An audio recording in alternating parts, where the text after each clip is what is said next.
You're looking at some of the most groundbreaking pistols and designs and concealed carry guns to ever hit the market, from the revolver that has been used 150 plus years to John Browning's last design, which is the FN High Power, to the plastic gun that had people so scared that they were going to be able to get through airports with no inclination that you were ever carrying a gun, to the Glock 26, which is a 10 plus 1 capacity, which seriously became the best carry gun up until the mid 2000s, where your original Shield and your PPS and the PPS M2 and the Springfield XDS kind of came onto the market with a single stack design, all the way to the SIG P365, which took this same concept and made it even smaller and more capacity.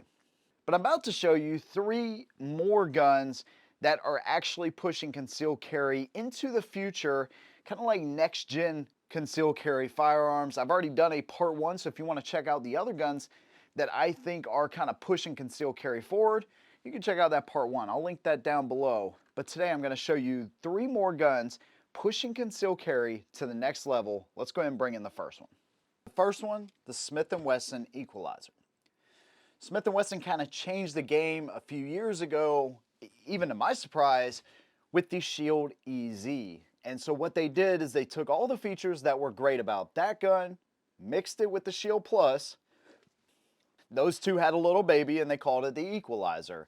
And there's a couple of different reasons that I say this gun is like next level or next gen concealed carry, just like almost every modern handgun, whether it's concealed carry or full size or whatever. It has the ability to mount an optic, of course. So that's not one of the reasons, but I wanted to point that out. A little bit different from the original Shield EZ. What makes this gun special is the way that they've designed the action. So as opposed to a traditional striker fire gun, they actually have an internal hammer.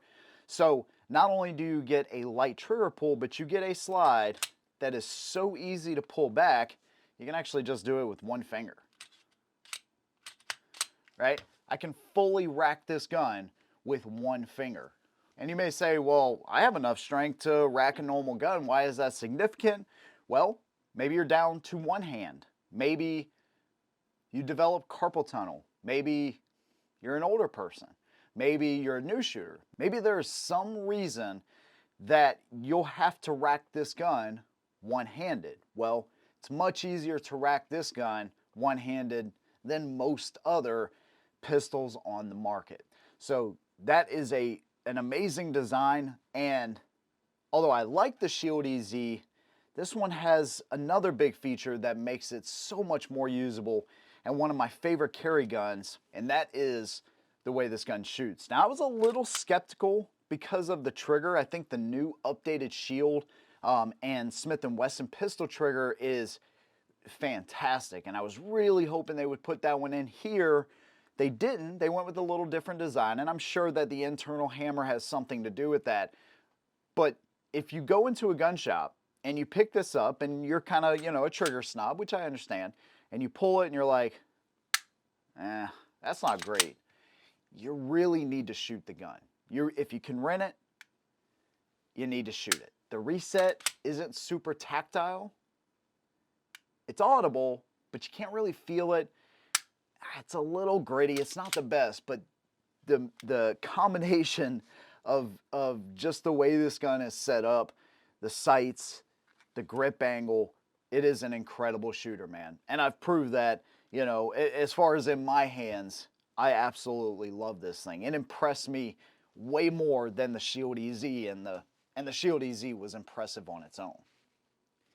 Now, of course, you have to deal with the grip safety. And I'm not a fan of it, just aesthetically. It doesn't get in the way. Aesthetically, I just wish it just wasn't there. You know what I mean? But it's there. You have to deal with it. You have a Picatinny rail. Front and rear slide serrations are very aggressive. They are starting to kind of move beyond the fish scale style serrations that were so popular for so long and going more to a vertical style. These, again, are a little bit different than the new Smith & Wesson serrations, but they do a fantastic job. So when you have these really aggressive serrations, you have this kind of milled out nub in the rear, along with the light and slide makes charging this gun super, super easy. The texturing, they've reached a really perfect balance where the M2.0 was uber aggressive. The first gen was not aggressive enough. This one strikes a really nice balance. So it keeps the gun locked in your hand, but it doesn't mess up your skin or tear your shirt up or whatever. Another great design element that they put into this gun is the fact that it uses the Shield Plus mags. So you have 10, 13, and 15 round options in this gun. So here's what it looks like with the 10 round mag in there, and this isn't the lightest carry gun on the market, don't get me wrong. If we look at it right here, zero out the scale, with a loaded mag without one in the chamber, you're at 1 pound, 11 ounces. Look at the original Shield Plus with one in the chamber and a loaded mag, 1 pound, 8 ounces. So you can see that the Equalizer is a little bit heavier, but again, it offers you a little bit more, I think, especially the way it shoots, than the Shield Plus. And when I say a little bit more than the Shield Plus, I mean like a little bit more, because these two are some of the best shooting concealed carry guns that I own. So until I can get myself a Tolster holster, in the meantime, I've been carrying it in this crossbreed style holster. I do not carry this thing on the motorcycle. I don't like the retention of it. It's just not as good as the holsters that I carry, but for just going out and about, as long as I'm not on my bike, this does a pretty decent job. So for right now, the Equalizer, all in all, man, is one of those next level carry guns that is just super impressive. Now let's get to the next one. But what if you can buy a gun that's like a customized Glock, but better than a regular Glock, like the Shadow Systems CR920? Now, when I initially did the review on this gun, I had no idea that so many people hated this gun the way they do. And I have heard of some issues, but up to this point, I haven't had any. Now, if I do, will I then make a video telling all the issues I had with it? Absolutely. I've never shied away from doing that. But up to this point, I've had really good luck with it. And so the CR920 offers some really cool and distinct advantages similar to the custom Spectra Comp, although not as good, but still like a custom gun straight from the factory. And everything I really hate about Glock, they've left off of this gun. It's kind of got this more shaved down grip back here in the rear, no finger grooves, of course. You have a good set of sights on the gun, blacked out rear, tritium front. Of course, it has the ability to mount an optic on it. Front and rear slide serrations. You have kind of this milled out area in the slide. So there's no chance of slipping off of that if you're doing press checks or whatever the case may be. Lightning cuts into the slide, and also it has a fluted barrel. Undercut under the trigger guard, so although it is a smaller gun, you can get a really good grip and get a high and tight grip on the gun, making it a pretty freaking awesome shooter. Now, I still need a little bit of practice with this gun. I'm decent with it, but not as good as I know I can be. And I still got some more testing to get up to the 1,000 round update video that I'm planning on doing. So you have a 10+1 or 13+1 capacity. You have like that Gen 4 style magazine release that has serrations that are similar to what you have on the top here. So you got a lot of gripping surface there to charge up the gun. And although it's not as easy as the Equalizer to charge up, if you use the proper technique, charging this gun, it feels solid. It's not super hard to do that, but once you get this thing chambered, man, it is a beast of a carry gun, custom carry gun styling. And the stipple job that they've put here makes pretty much all points of contact for your hands, both hands, Really solid, man. And for such a small gun, again, it's got a really solid feel in the hand. The CR920 offers a lot at a cheaper price than Spectra Comp. And again, I think this gun is on another level. So I think this gun is a little bit better than the CR920, but at the same time, the CR920 comes in a little bit cheaper as well. And overall, I have been highly impressed with this gun. The last gun that we're going to talk about here that is pushing concealed carry forward, the P365X Macro. So, funny enough, I released the first version of this video the day this gun came out. Well, I had already shot the video, so I was like, well, you know, we're going to go with it.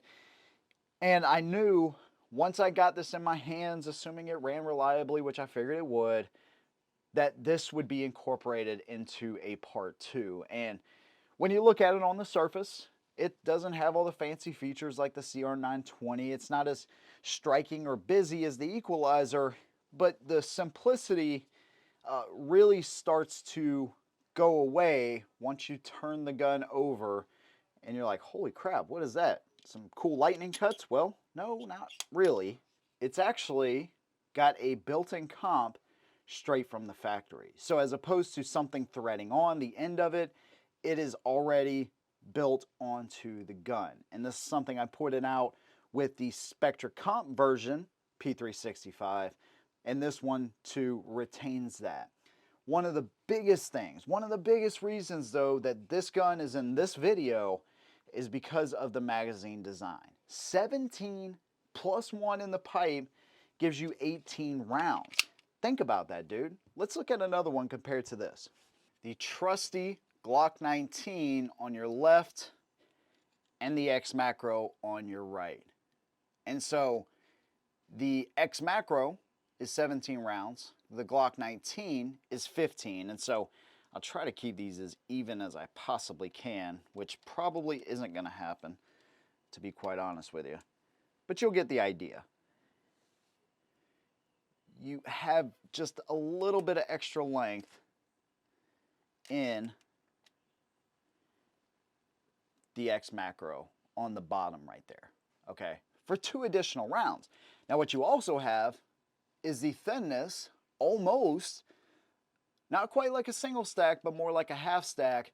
So you have a thinner, little bit longer gun that has 2 additional rounds. If we check the weight of them, make sure we get zeroed out here. Zeroed out.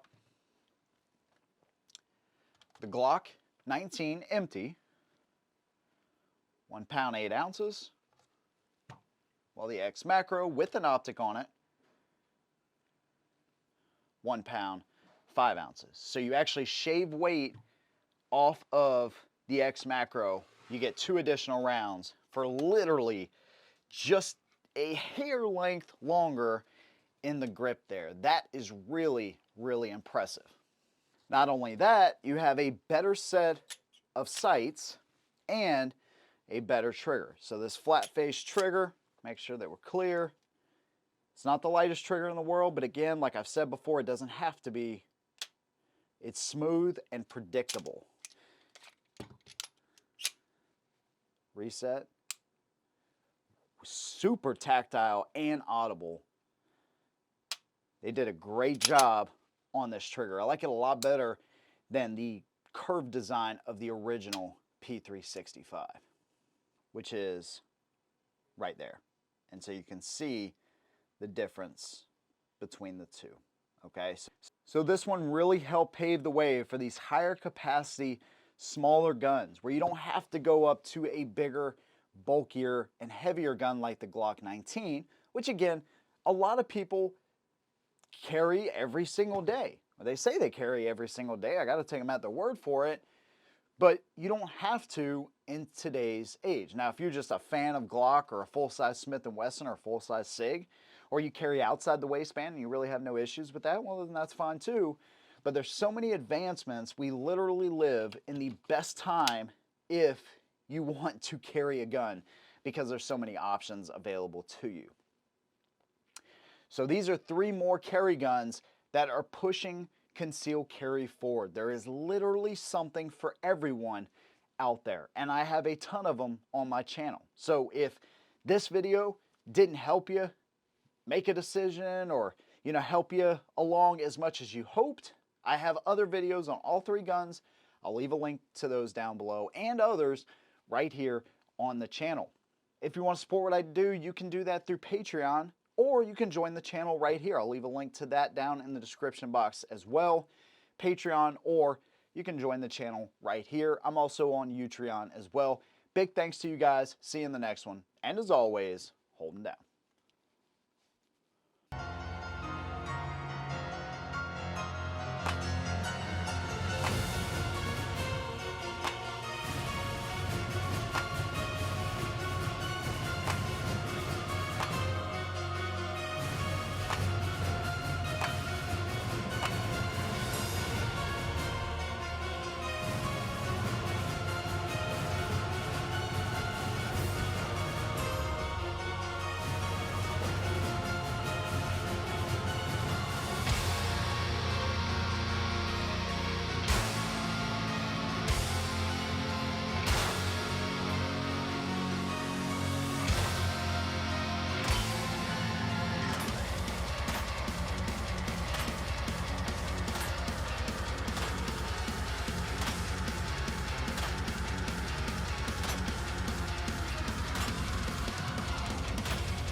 Misses. That penis target is just swinging away. Let's get the competitor and try that one.